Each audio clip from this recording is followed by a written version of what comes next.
আসসালামু আলাইকুম গাইস, আশা করি সবাই ভালো আছেন। আমিও ভালো আছি। আজকে নিয়ে একটু ব্লগ নিয়ে আপনার মাঝে চলে আসলাম।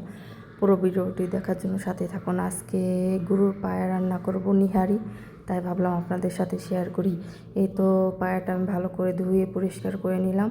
এখন প্রেশার কুকারে দিয়ে দিলাম, আর আমি এটা প্রেশার কুকারে রান্না করব। প্রেশার কুকারে দেওয়ার পরে এখানে আদা রসুন লবণ হলুদের গুঁড়ি মরিচের গুঁড়ি গরম মশলার গুঁড়িটা দিয়ে তারপরে পানি দিয়ে ঢাকনা দিয়ে ঢেকে আমি বেশ কিছুক্ষণ তরি জাল করে নিয়েছি। প্রেশার কুকারে সিটি দিয়ে নিয়েছি প্রথম 10টা, তার কিছুক্ষণ পরে আবার 10টা, এরকম করতে করতে ভালো করে কয়েকবার করে করে নিছি।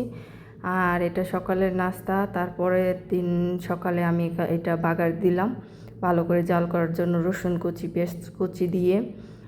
তাই ভাবলাম আপনাদের সাথে শেয়ার করি। আজকে মেয়ের সকালের নাস্তা এটাই দিব, খেয়ে স্কুলে যাবে। আর এখানে কিছু আমি রুটিও বানিয়ে নিব নিহারি দেওয়া খাওয়ার জন্য।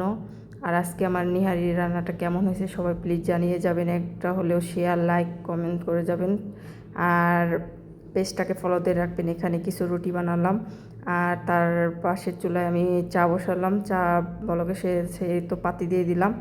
তো আজকে আমার ফাইনাল লুকটা কেমন হয়েছে সবাই জানাবেন, আর পুরো ভিডিওটি দেখার জন্য ধন্যবাদ।